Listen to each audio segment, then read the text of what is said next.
Hey everybody, I recently played FTB Ultimate Reloaded, and it stayed true to its original formula. Thaumcraft is a waste of time, bees are just still annoying, and solar panels are ridiculously OP, leaving pretty much every other energy source in the shade.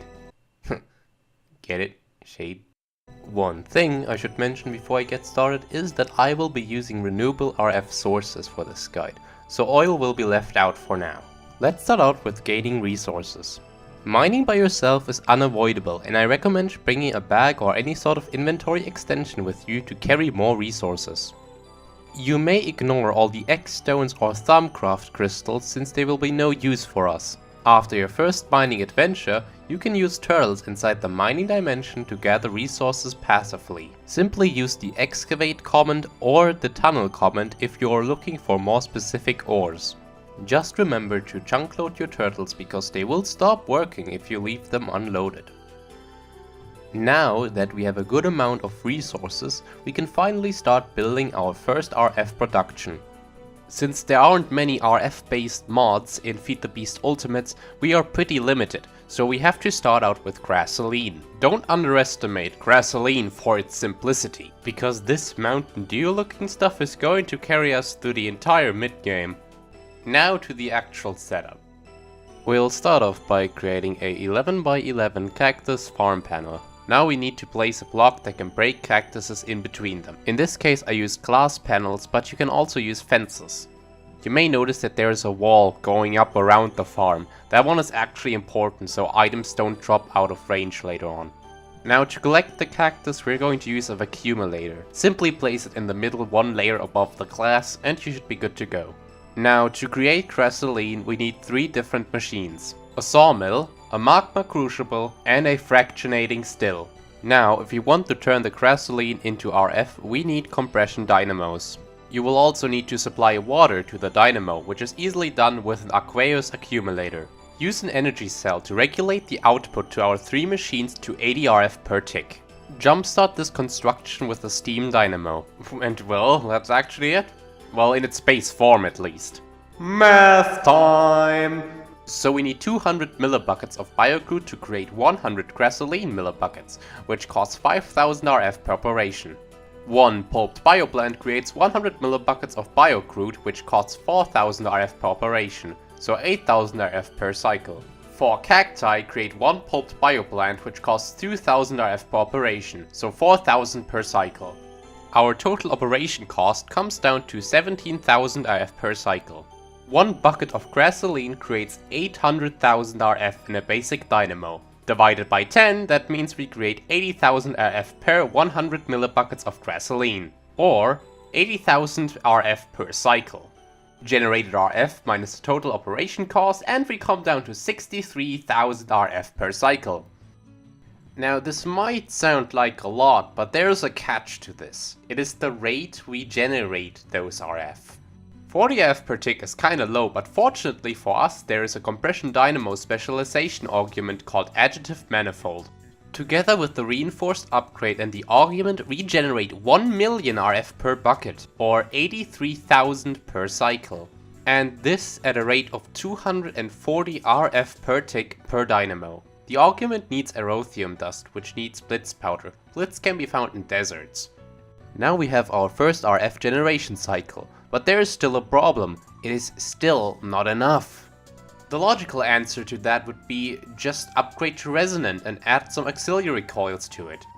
And while technically correct, there comes another problem with it, and that is our generation rate of Grassoline. I set out a goal to run 4 industrial foregoing mining lasers at once, but I was not able to sustain the amount of cacti that I need for Grassoline. While yes, you could technically just build a billion cactus farms, there is an easier way. Introducing the Soulshard. Here's a quick rundown of Soulshards. Build a structure like this, use a diamond in the center and you will obtain an unbound soul shard. You can use the soul shard to store souls of mobs in it. Then you have to use the shard on a soul cage to create an artificial spawner. The more souls you gather, the better the spawner gets. What souls are we getting? Blazes. Blazes can be farmed at spawners in the Nether Fort. You might also want to get a Soul Stealer enchantment on your sword, because we are going for a tier 5 soul shard here. Anyways, I will now show you the construct that I have had in mind. So we start off by creating a facility that can automatically kill all the blazes that we spawn.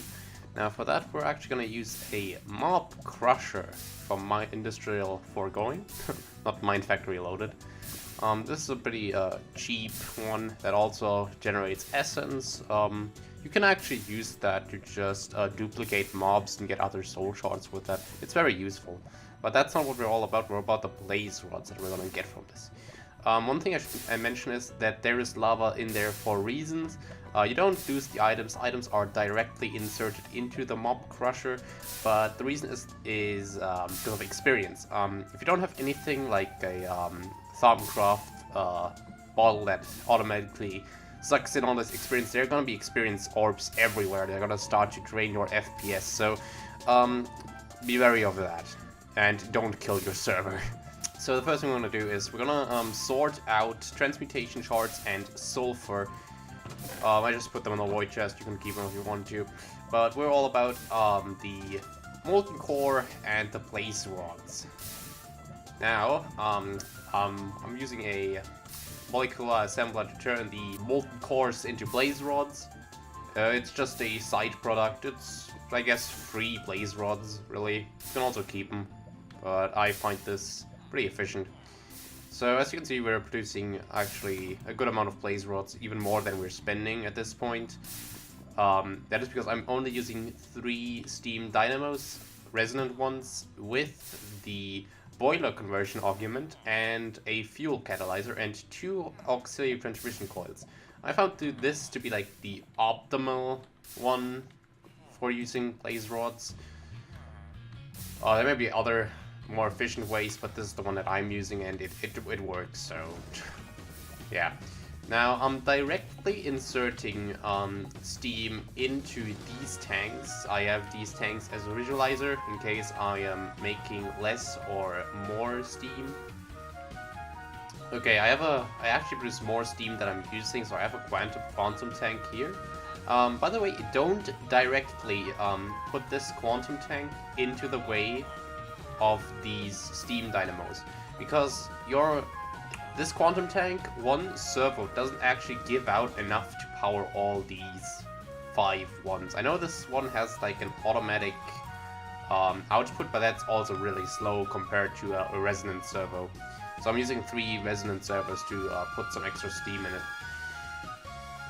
Alright, as you can see, I have been running this for a long time now, and it hasn't even dropped even once. I think we're like producing 80 RF per tick, something like that. Usually, I mean, right now, all these steam dynamos are actually not using all of their potential steam, because all these resonance cells are full. So that is why it like says 84 RF per tick right here. So I'm using 5 resonant dynamos, all with a turbine conversion and auxiliary coils, which gives us 84 RF per tick per dynamo. Comes out about like 4,000 RF if you combine all of these. And that is enough to run 4 lasers. Actually, that is enough to run 16 lasers if you really wanted to. I'm only using 1,000 RF in this output section because you don't need more than like 800. I just put in 1,000 for good measure. So I thought to myself, what else I could do with these RF, because the machinery itself right here, these assemblers and everything else about this thing it's not really expensive. So I had the idea of converting RF into EU, and this is what I'm doing right here. I'm using a magma crucible with a pyro connect, however you pronounce that loop. It's pretty expensive. It's 1,200 RF per tick, on a resonant level. And if you add like coils to it, if you add just a single one of it, the RF amount is going to double to 2,400, and obviously that is not enough to sustain this one. So just keep it like this, and it's going at a decent speed. So don't even worry about it. I'm using an igneous extruder to create cobblestone. This one is actually reinforced because I'm also using a recycler here. Don't mind that one yet. As you can see, I'm producing a good amount of lava here. I'm actually producing more than I'm spending. And I'm using thermal generators. These are pretty damn good. These produce 60 KRF per bucket of lava. And per operation of this crucible, we're actually getting like 1 bucket. So as a whole, you can get a lot of EU by just using this method. It's basically just a jump start into all the EU stuff, and then you can go on, get your EU matter, make a power suit, and basically continue that other side of the mod pack. And you also have like all the resources you need because of the lasers. As an extra, I'm gonna show you something interesting that I made.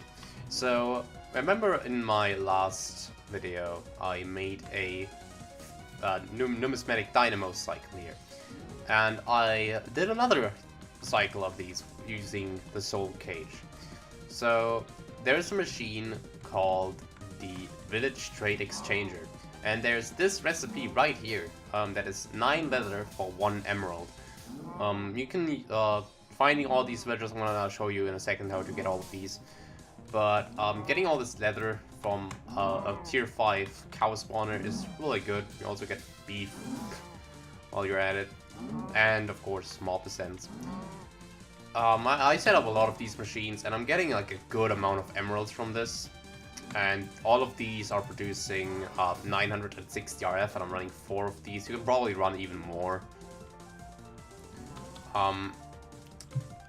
What I did to get like all these villagers and all these cows is simply use a mob duplicator, which runs on mob essence. You can use to get mob essence like without a soul shard. You can just use just like a blaze spawn. I think blazes are like the easiest one to get. Or you just build around a mob spawner and just use that one as a mob essence farm.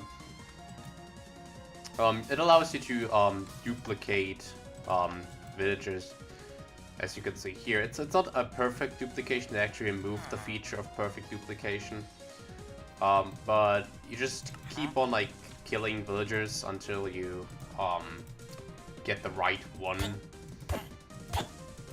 See, now I just kill this one. Look at this, or look at this deals. You can also find like a bunch of other good deals. I think there's one that sells paper for emeralds. So you can make a sugarcane farm, put a plant interactor there. I tried to do that, but for some reason the plant interactor didn't actually go for the sugarcane. It just wouldn't harvest it at all. So that's kind of broken at the moment. So I'm using these leather things. I also think this one is much more faster than sugarcane. So yeah, although these machines aren't really like this heavy on RF, so it works just fine. The lowest you can get is the 9 for 1 emerald here, and I'm using, I think there's 14 machines, because they're kind of slow, so I had to make up for it by the amount of it. And this concludes this video. As always, thank you for watching, and if you want to stick around, then you subscribe. Hooray! You can also check out my main channel where I upload all sorts of stuff, and that's pretty much all. See you next time.